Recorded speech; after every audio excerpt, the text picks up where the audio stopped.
Good evening. This is Patrick Little here, and we are talking today about Jewish involvement and entrapment of the American forces into wars. Just going to make sure the stream is up and running, and I was going to wait for the audience to gather up just a little bit. Let me play some music for you here. Is this thing working? Okay, so it looks like we're going. Okay, so we'll play some music.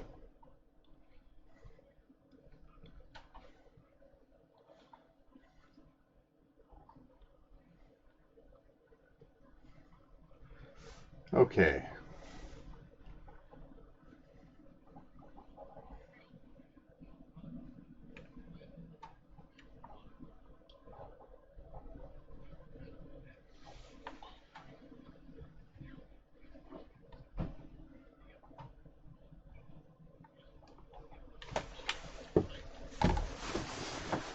Oh, is this music ever going to load? Ever going to load. Good evening, St. Anthony Jones.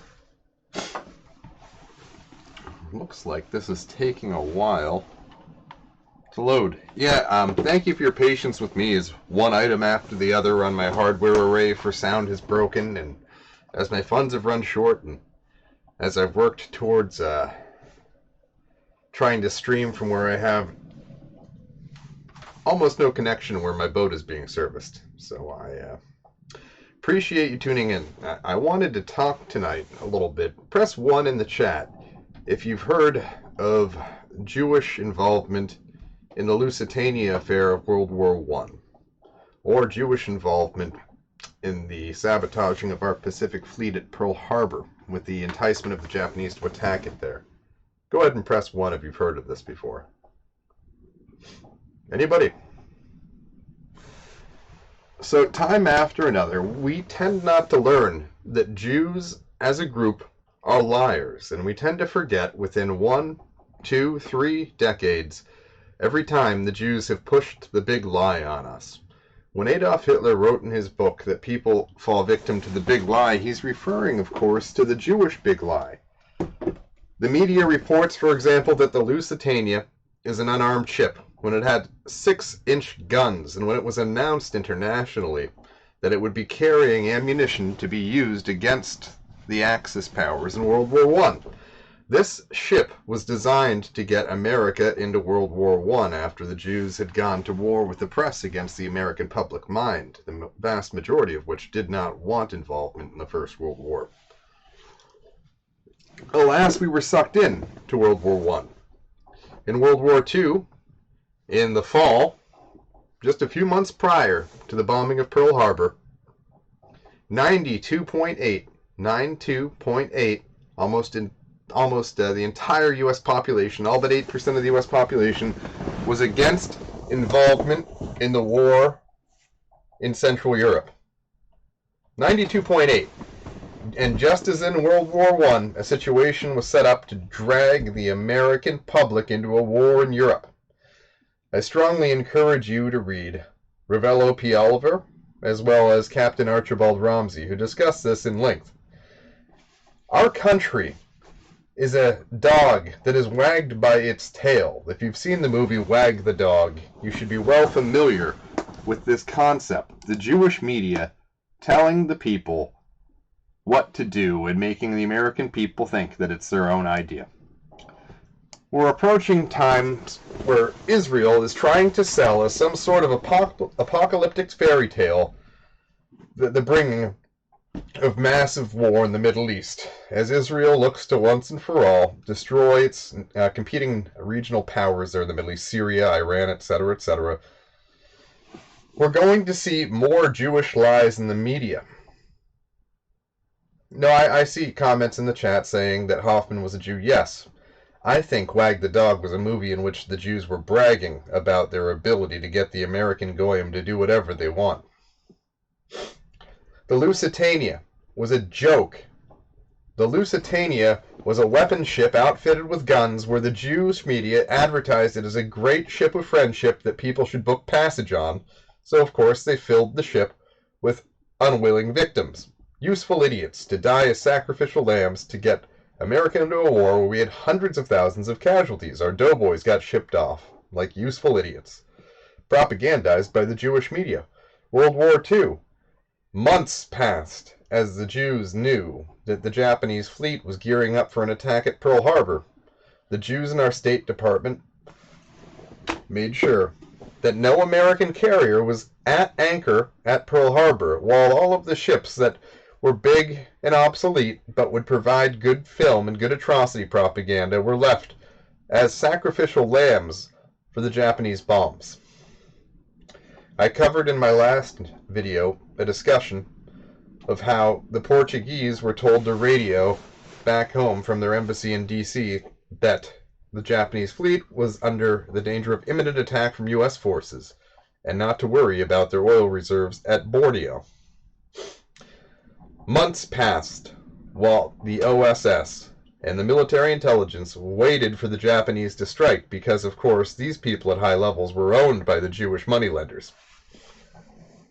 And then we were involved in the costliest war in our history, with the exception perhaps of the Civil War, to destroy a country that had proclaimed its independence from international Jewish banking syndicates. If you voted for Ron Paul, and you're not voting for me, you need to think about that long and hard. Now, my better has not officially filed FEC Form 1 and Form 2, and if he knows who I'm talking about, then he should file those two forms so I can endorse him and support him the best I can in his campaign if he does decide to run. The Iraq War is the next one I want to talk about. Falsified Israeli intelligence with forged signatures of people that had not been customs officials for over a decade were used to forge forms, making it look like Iraq was buying massive quantities of yellow cake uranium, an input in the weapons manufacturing process. And this was pushed on the American public just as the Lusitania, having been an unarmed passenger ship, was pushed. These are Jewish lies, big Jewish lies, and they're coming from powerful official speakers, and the people buy it, and Americans go and die for Jewish interests. We have to call the news what it is: fake and Jewish. If you think, given the history of the Jews getting us tricked into war after war after war for Jewish interests, Jewish banks, now the Jewish state, if you think that history isn't going to repeat itself, I think you've got your head in the sand. What makes information useful is its predictive power. And when Dr. David Duke predicted that the Jews would use lies to get us into a war for Israel, destroying the large tank army of the Iraqis to make way for a greater Israel, he was thrown into prison, just as Archibald Ramsay was thrown into prison in Britain, just as the people here in the American Bund, in the German Bund in America, and the people like Father Coughlin and Charles Lindbergh were terrorized, their children kidnapped and murdered, so that they couldn't get the word out about the big Jewish lie that was coming to get us into a war. These Jewish lies are powerful. These Jewish lies cause wars. These Jewish lies cost lives. These Jewish wars destroy nations. World War I, Jews assumed full control. Just a moment. I apologize. I'm currently doing something. Can I call you back? Okay. Thank you. Bye.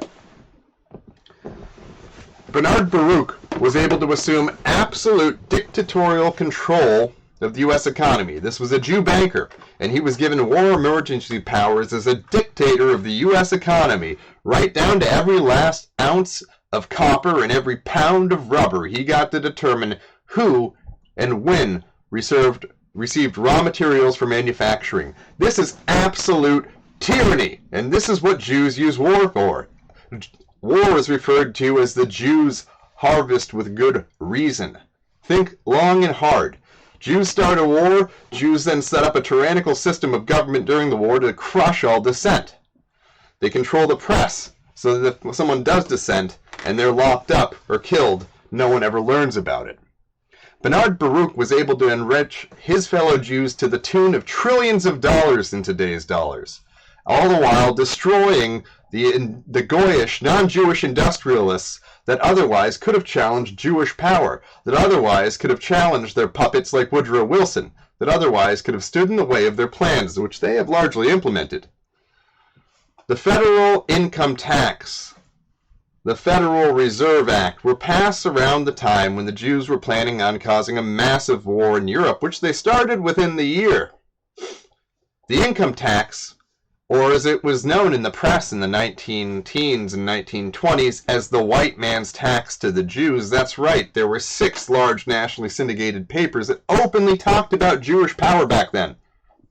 And still the Jews were not stopped. All through the 1920s and 1930s, the Jews came and stripped us of our liberties. They stripped us of our gold. Did you know in 1933 the Jews had a law passed under their new puppet president, Franklin Delano Roosevelt, that made it illegal for Americans to own gold? Think about that.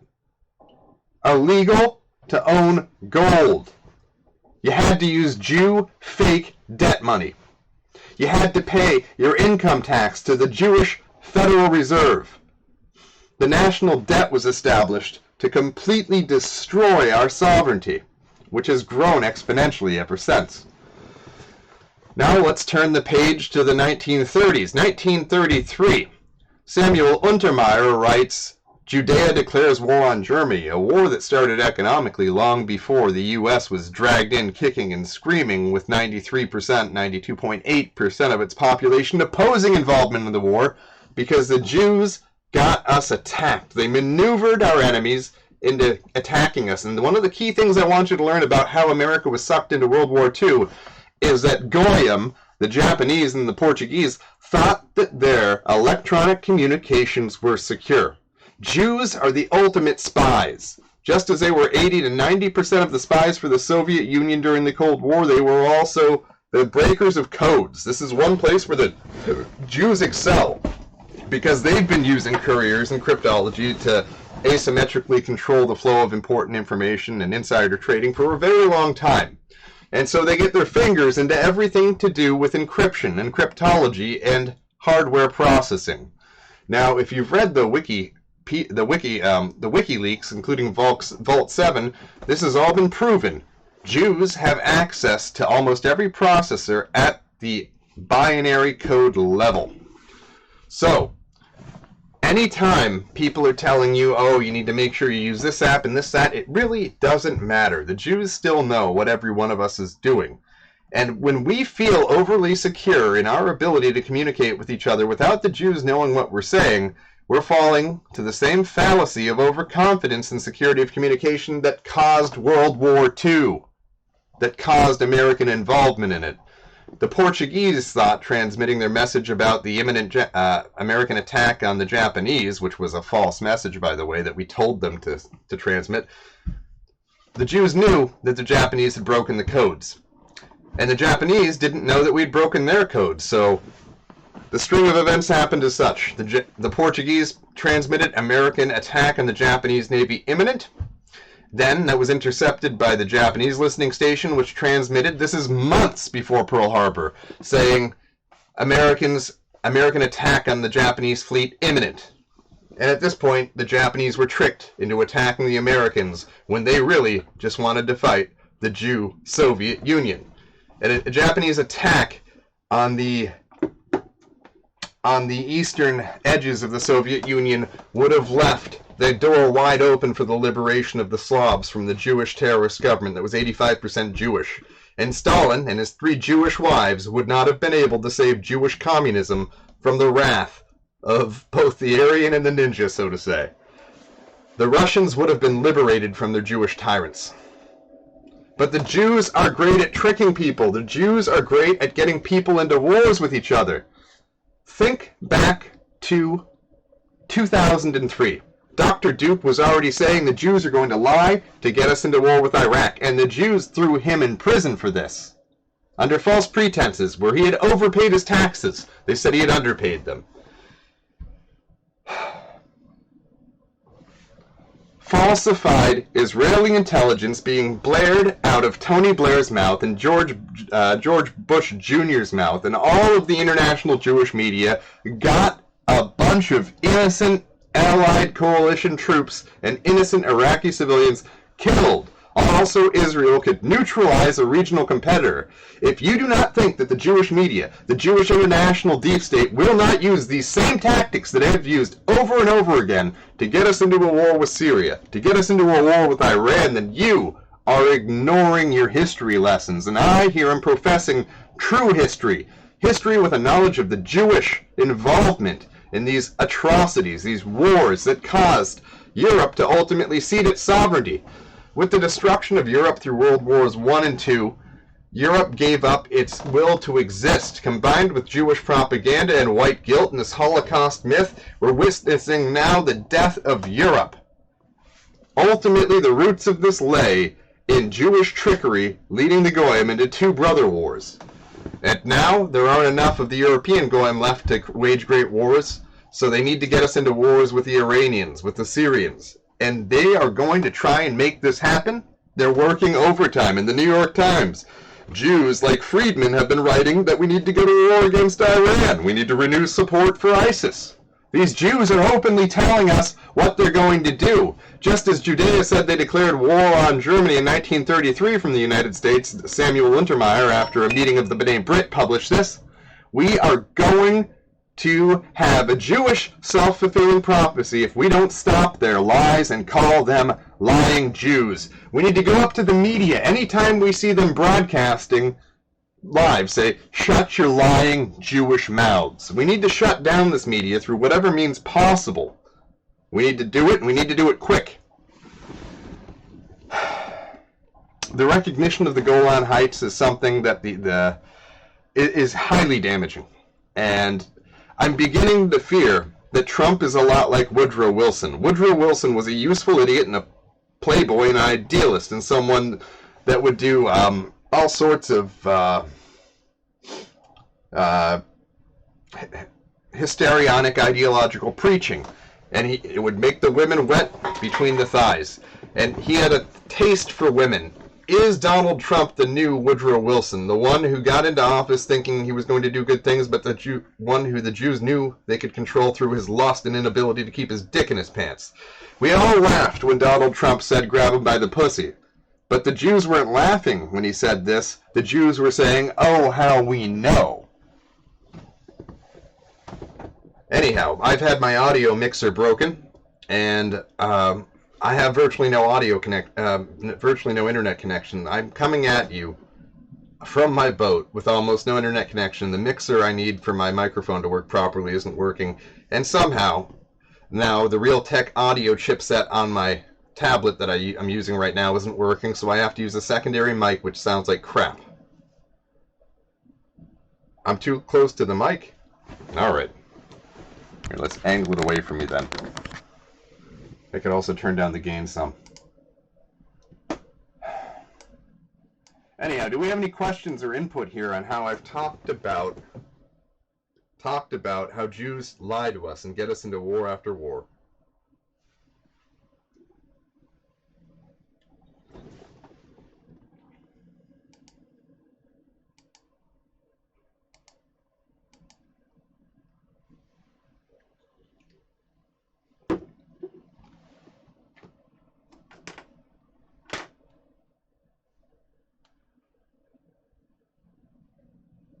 I see someone saying that Woodrow Wilson only had sex with his wife. That's not true. He fathered a bastard son with one of his mistresses.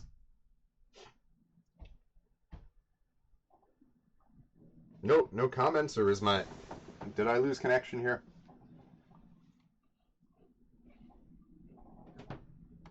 I think I've lost connection here. So I'm going to go back and just talk a little bit more what I said now that we've adjusted the audio levels.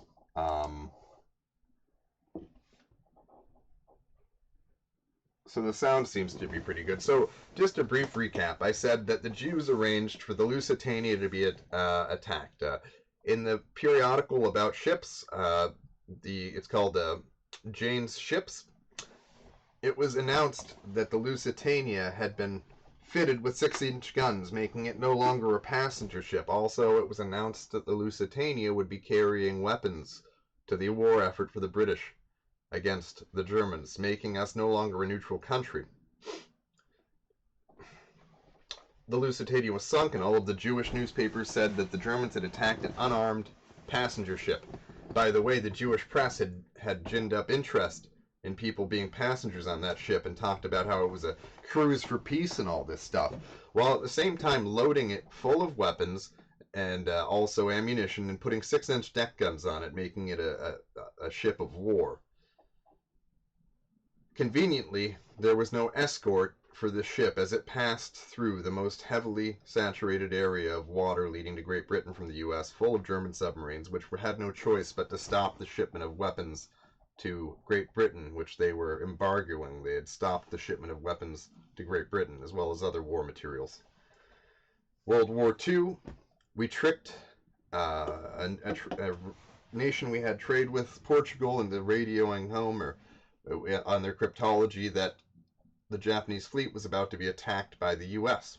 This was, I believe, in August or September of 1941, and we instantly intercepted then the Japanese encrypted reports back to their home base, which we had the codes broken to as well, where they confirmed that they had heard what the Portuguese had said and then began planning the attack on Pearl Harbor. We had live, by-the-minute updates about Japanese preparations for the attack on Pearl Harbor, as well as the final message, the brevity code to begin the attack, Tora, Tora, Tora, in December of 1941. And we left our troops there as sacrificial lambs. The Jews faked the news to get us into the Iraq War. This is what I'm saying. These are the biggest lies in history that caused the conflicts with the most death in history. And the Jews have gotten away with it.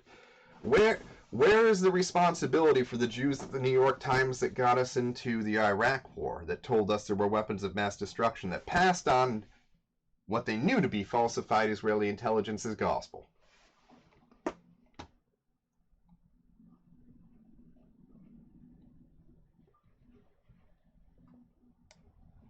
Mike says, how weak are white people when they have to blame everything on the Jews? Well, let me tell you this. The relationship between a media and its consumers is that of a parent and child. If you don't believe the sources of information that are official in your country, who can you believe? If you lie to a child that's 6 years old, telling them that if you drop the toaster in the bathtub while they're in the tub, that it will make them be granted 3 wishes by a genie, the 6-year-old kid's going to try it. People only know what they're told. People are not telepathic. They can't read the minds. If people don't even know that the Jews are in charge of the media and that they have a history of lying, why would they question the media?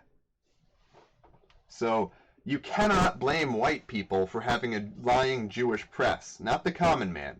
You can only blame those white people who sold out and conspired with these Jewish international terrorists to get Jewish agendas done. So there's no blaming the common man for this. They're victims of the Jews.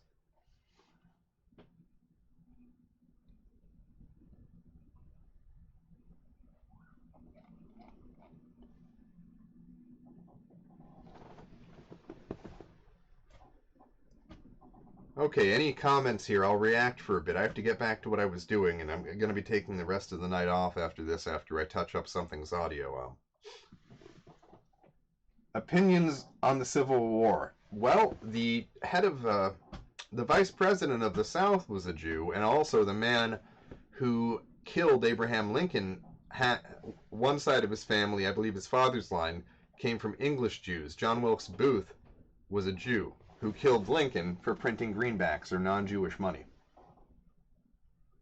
Yep, Mishiso Carpcion, I can't spell that right. Yeah, there are a lot of Jews in the Latino media. I've been talking to some Latinos lately. Over on the East Coast, they confirmed this, that Jews are in complete control of Mexico.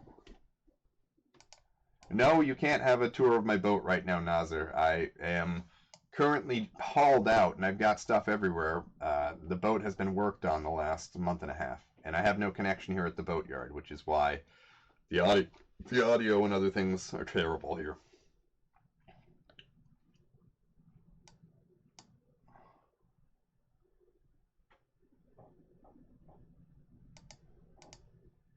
So, Nyan, USA Politics, you are sadly mistaken. Portugal was not that important in World War II. What was important was that we found somebody with a communications cryptology that we knew the Japanese had broken, and have them pass a message that was supposed that they were assured was still unbroken by the Japanese, informing from their embassy in DC to their home country of Portugal that the U.S. was about to attack the Japanese Navy. That was the point. That was the significance of Portugal, and I think that is intentionally playing dumb to say that.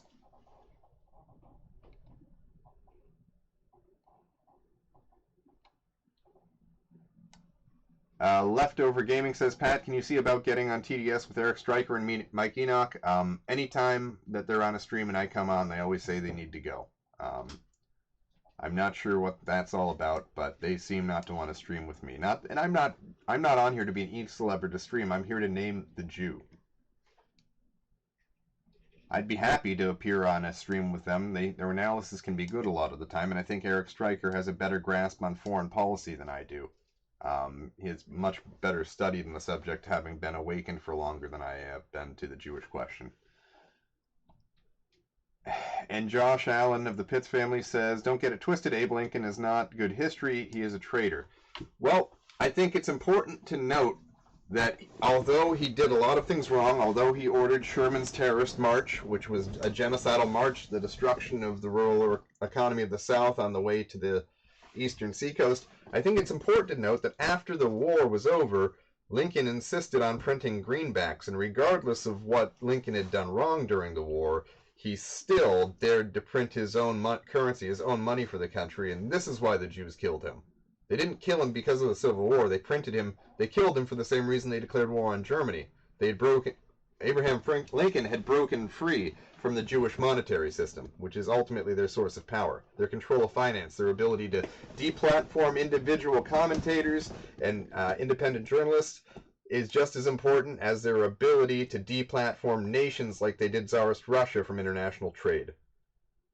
Let's see. Yeah, Hitler Time says, do you know what time it is? And, well, we need someone to challenge Jewish power, and Adolf Hitler certainly effectively did that. So Lord J-Kill says, Pat, your thoughts on Dr. Jared Taylor being banned from Poland? And I think that's a very good question, and thank you for asking it. The importance and the significance is that just because a country closes its borders to immigrations, just because you're acting like Orban and being semi-nationalistic, doesn't mean you're not a servant of the Jews. Poland is on its knees now to the Jews after it passed a law banning the blaming of Poles with atrocity propaganda about the Holocaust.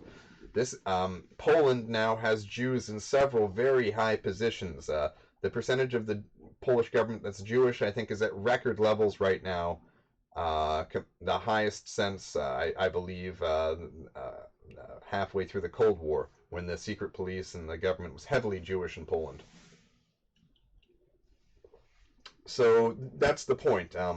Poland may be speaking out ostensibly against immigration and stuff, but ultimately Poland and Hungary are being servants of the Jew at their elite levels, even though the Hungarians and the Polish common men are very woke to the Jew and wish to remove the Jews from power. There's actually a motel in Poland that says no Jews allowed, and the state, I believe, has brought charges against the proprietor.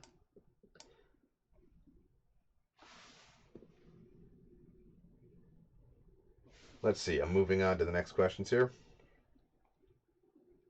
Oh, I was not aware. He thinks Lincoln is a Jew. I don't know. I've heard that there was Jewish heritage on Lincoln's maternal side, but Jews tend not to grow up in log cabins, so I don't know. I'd be interested in seeing more on that. I know that there was Jewish heritage for John Wilkes Booth. Gun Noob said, was the Spanish Inquisition about Jewry? Yes. Jews were the ones that opened the doors to the Moors in the fortresses of Granada and other such places facing towards the invading Moorish fleet. Jews were also the tax collectors for the Moors and also the slave traders of the Iberian women. And Jews during the time of El Andalus, or the time of Moorish-occupied Spain, were the masters of the slave trade, responsible for the kidnapping of most of the blonde women descended of the Visigoths in Spain. So the Jews enslaved most of the fair-skinned, hair-eyed women from Spain and transported them to the rest of the empire of Islam. So a lot of people blame the Moors for that, but it was actually Jews running that slave trade. And upon Isabel and Theodore coming together and liberating their country from foreign rule, they had the people, the common man, the peasants, demanding that the Jews be exiled, demanding that the Jews no longer be a factor in politics because of hundreds of years of suffering under the Jewish middlemen and the Jewish tax collectors and the Jewish slavers. So the Spanish did not go far enough because they allowed the Jews to convert to Catholicism. They became crypto-Jews, and from there, Jews pretending to be Catholics eventually infected the Vatican. And now you have the Pope telling all the people in Europe, if you're Catholic and you don't worship refugees, you're going to hell. And also him getting pictures like Mother Merkel with the refugees kissing and cleaning their feet.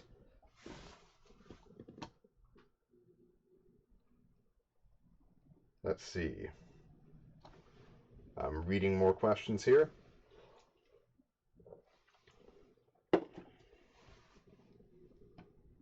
So somebody asked me, Mike asked, who's the guy in DC that accused me of being on the Jewish payroll? Well, if the Jews are paying me, they're not paying me very well. No, this guy was crazy. Go back to the footage. The guy showed up where I was making legitimate points about Jewish terrorist attacks against the U.S. I was making points about the Pollard spy case against the U.S. I was making a lot of points about Jews being a high percentage of the USSR's government, Jews being involved in gun confiscations historically before slaughtering whites. Of course, this guy shows up after 2 hours with a megaphone talking about chemtrails, UFOs, and aliens. I mean, put 2 and 2 together yourself. What do you think that means? Oh, Yep, Pitt's family says only a fool allows his enemy to educate his children. That's Malcolm X. And that's shortly before the Jews had Malcolm X killed. Now remember, Malcolm X was not awakened to the Jewish problem until several years before he died. And he slowly began calling out the Jews and naming them. This is one of the factors leading up to his death, but I'm going to read more about that. I picked up a copy of Farrakhan's The Secret History of the Secret Relationship Between Blacks and Jews. If there isn't already an audio book of that, I will be recording one.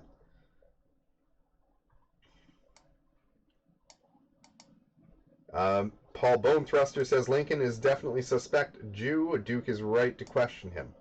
Yep, and this could be analogous to Stalin, where if Lincoln was a Jew and if Stalin was a Jew, where they wanted their own little empire instead of being subordinate to the center of world Jewish banking power. So it could have just been one of the rare things where Jews try to fracture off from the main power and make their own little kingdom. Let's see. Hitler Time says, Pat, are you goddamn benching yet? No, and actually I haven't even been able to lift weights because I don't have room on my boat and I don't have time. I'm a full-time student, and I used to religiously lift my dumbbells and go kayaking, but I don't have time anymore, and I lost my kayak in the last major storm when I was at sea. Also, my anchor came loose, and I've been repairing the damage to my hull. The bulkheads were severely damaged by the anchor swinging loose after the anchor securing line broke.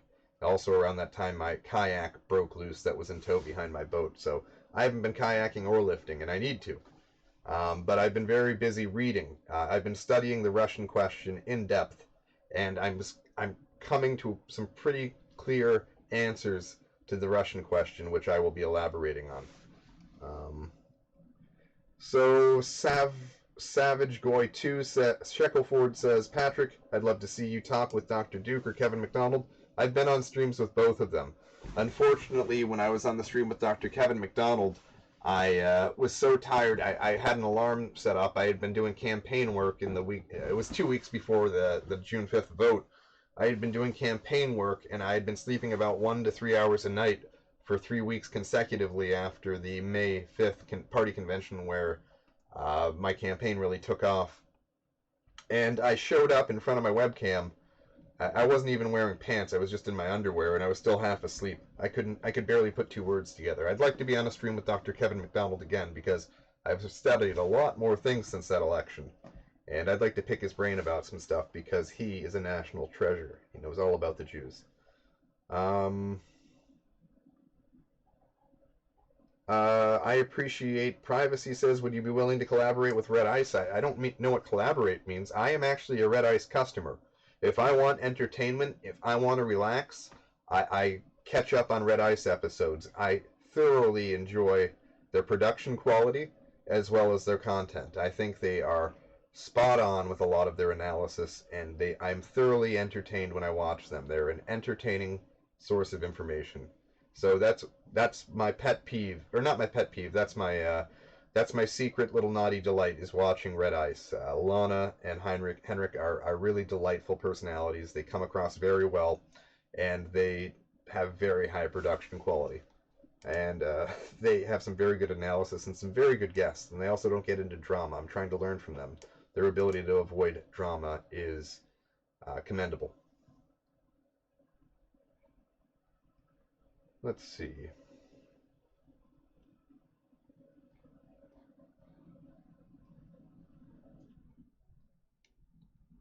Looking at other things here. So, Colvian, Namori, and I just skipped over about 3 pages worth of comments just to get to the bottom here, so I'm not answering questions from 15 minutes ago. Colvian Namori says, Little Revolution, George Lincoln Rockwell was predicting violent communist takeover, and it seemed with the race riots in the 1960s it might have happened. Why did the Jews switch tactics? Well, that's simple. Their march through the institutions was largely completed by the 1960s. Why would they need to violently subdue a population that at that point was unknowingly already enslaved to them? Jews are now in a defensive position, and they're experts at subversion, meaning anyone that tries to organize against their power will face Jewish subversion with the full power of the system behind it. So, when Jews don't need to use violence, they don't do it, but they always revert to it when they're desperate, which the situation is becoming desperate for their power right now. Too many goyim know. And there was actually an excellent show on Red Ice a few days ago where they talked about just how too many people know. And I would like to talk to White Rabbit, and I'd like to be advised by White Rabbit. This man seems to understand memes and psychological warfare much better than I do, and I would like to get as much advice as I could from White Rabbit, tailored specifically to my strengths and my weaknesses. Let's see.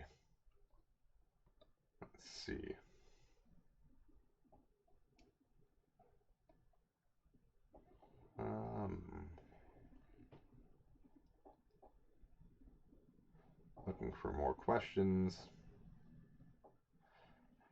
I am Chris's comments about needing an 88 flak gun on the deck of the boat. No, that would, if I tried to bolt that to the deck I fired that, the Rückstoß, or the recoil, would rip the top of my deck off. That's too much. You need a steel deck to strap that to. I couldn't even handle a 50 caliber deck mounted in my deck. Too much recoil.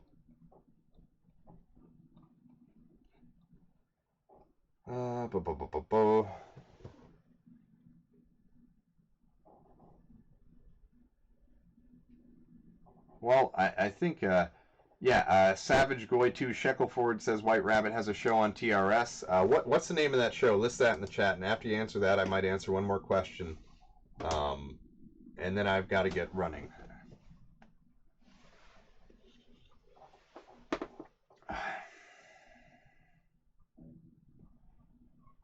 Colvian Namori asks another one from him. He's had some good questions. At Little Revolution, do you see Europe uncucking itself anytime soon? Yes. Poland should lead the way. But they need to lead the way with a government that names the Jew. Just refusing immigration in the short term may provide comfort to the scared Polish population that is seeing the rape and death of Sweden. and Germany and France and England. However, unless they become explicitly counter-Jewish, they too will fall victim to that. The short-term comfort that comes just from keeping mass migration out will not act as a challenge to Jewish world power that will, again, eventually, by hook or by crook or by war, force the borders of Poland and Hungary open. Orban and the Polish Prime Minister and President will not offer any resistance to Jewish power. Thus, the gates of Poland are as good as wide open right now, just 10 years from now.